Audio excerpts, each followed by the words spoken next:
Welcome to Dialectics of Decline. If you enjoy these works, please consider becoming a paid subscriber. While this work will always be free, it is the support of paying members that makes this project possible. Welcome to the New Red Scare. When fascism comes to America, it will be draped in an Israeli flag. By Scarlett. This has always been a fiercely anti-communist country. From the time of the October Revolution and seizing of the state machinery in Russia in 1917, the specter of communism has haunted the ruling classes around the world, but rarely more so than in the United States.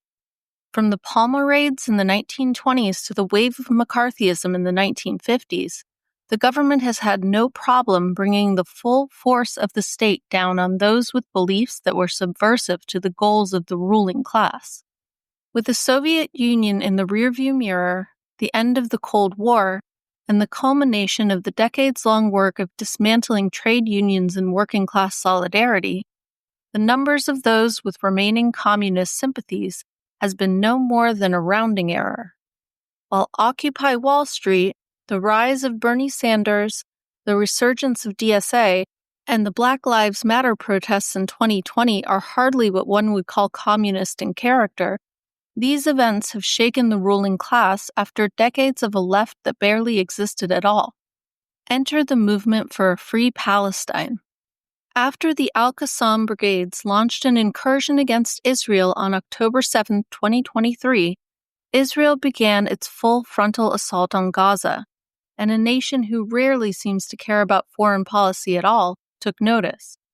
People all across the U.S. rallied to oppose Israel's actions and to demand that the Biden administration stop supplying the financial support and arms used to conduct this genocide.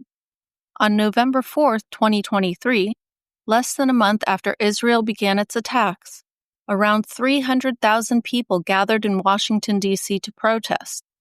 This was the largest anti-war protest in the U.S. since the Iraq War and the largest Palestine protest in the United States in history. I attended this protest, and it was staggering to see how many people from all walks of life showed up to demand a free Palestine and an end to the decades-long occupation of Gaza. A political and media class that had supported this settler colony since its inception immediately jumped into action. From MSNBC, CNN, and other cable news networks, to the halls of Congress, to the Resolute desk, the narrative was that anyone who objected to the genocide was a terrorist sympathizer and that Israel had, quote, a right to defend itself. This was a war, not a genocide, and if you opposed this war, you were an anti-Semite. Quote, the most deadly attack on Jews since the Holocaust, was the refrain repeated over and over ad nauseum to anyone willing to listen. Those who cared about Palestinian rights were to be treated with extreme suspicion, even hostility. Israel, after all, has a, quote, right to exist, at the expense of the Palestinians. And if you oppose this right, then you were clearly motivated by bigotry against Jews. Joe Biden went on live TV and falsely claimed that he saw images of babies that were beheaded by Hamas. Congress members rushed to condemn protest and restate their unwavering support for Israel. The propaganda machine was in overdrive. Not content to just state support for Israel, to condemn protesters, quibble over phrases, approve billions upon billions in spending packages and arms shipments, Congress got to work to try to tamp down objections to the genocide through legislation.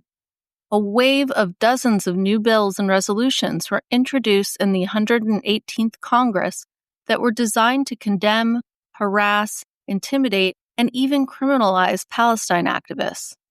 As early as December 4, 2023, a bipartisan bill was introduced that would establish a committee that would work much like Joseph McCarthy's House Un-American Activities Committee to target Palestine activists and subpoena them to testify in front of Congress, thus ruining their reputations and careers. A bipartisan resolution passed in April 2024 that condemned the phrase "from the river to the sea" as anti-Semitic. Another bipartisan bill was introduced in the Senate, championed by Chuck Schumer, that would use the IHRA definition of anti-Semitism to effectively criminalize anti-Israel speech. This bill didn't pass in the last Congress, but has already been reintroduced. Just as disturbing was a bill that passed the House on November 21st, after Trump won the election, that would give the Treasury Department broad authority to defund nonprofits accused of supporting terrorism, with no evidence required.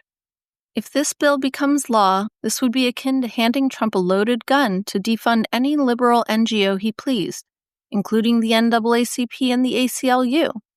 Leo Terrell, current senior counsel to the Assistant U.S. Attorney General for Civil Rights, said Wednesday, "You see all these disorderly demonstrations supporting Hamas and trying to intimidate Jews? We are going to put these people in jail, not for 24 hours, but for years." While the Trump administration has made it clear that it will go after anyone who publicly supports Palestine, Democrats have been in lockstep doing the same. Governor of New York, Kathy Hochul, recently called for a shutdown of a Palestinian studies professorship at CUNY due to concerns of, quote, anti-Semitic theories. Even just being Palestinian is enough to be branded anti-Semitic in the U.S. There is seemingly no one in government, state or federal, Democrat or Republican, who will protect the civil rights of the millions of Americans who oppose Israel and its actions. This is the new Red Scare. College protesters have been violently attacked by police and pro-Israel thugs, expelled from their universities, demonized by the media. The only Palestinian member of Congress was censured for calling for the liberation of her people, smeared by 2 different cable news hosts, and attacked by a Zionist Democrat AG for criticizing her efforts to charge pro-Palestine college students with felonies. Pro-Palestine protesters and activists have been fired by the hundreds, have been doxxed repeatedly, have been beaten up and even stabbed by Israeli-American terrorists and arrested for the privilege. Every single word spoken by someone who defends Palestine has been scrutinized endlessly, while supporters of Israel have called for the razing of Gaza without consequence. Nancy Pelosi even suggested that those that were protesting her support of Israel were secretly funded by Russia. No, China. R.I.P. Joseph McCarthy, you would have loved this. Although among Democrat voters, 3 times as many of them sympathize with Palestine than Israel, among the ruling class, the support for Israel is total. In their endless quest to protect the interests of the U.S. in the Middle East, any rollback of civil rights is deemed acceptable.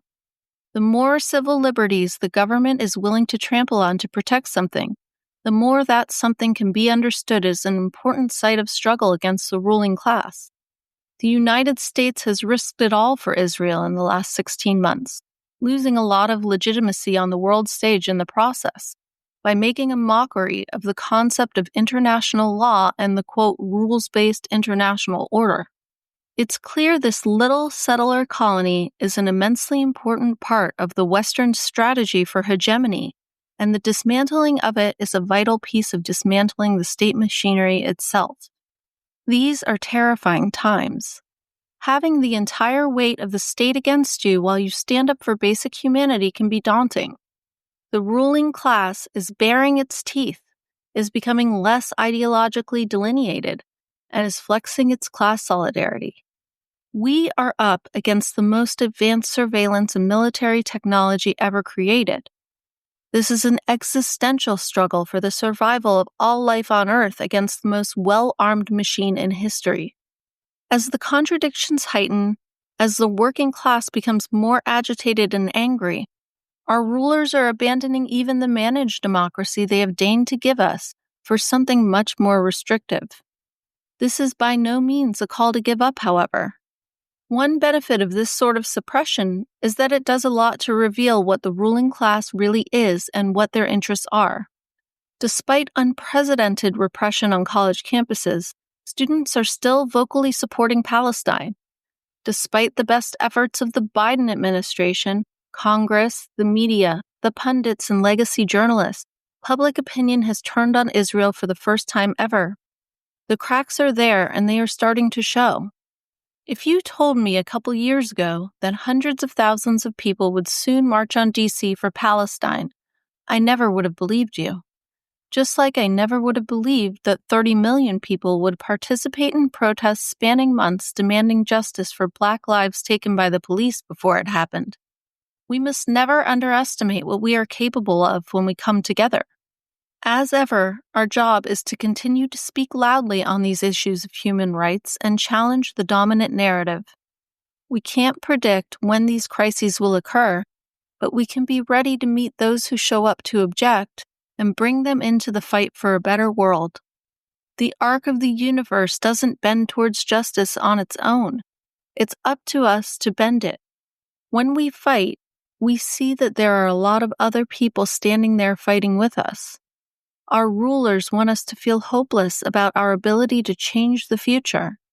But if all was truly lost, they wouldn't spend so much effort trying to demoralize and repress us.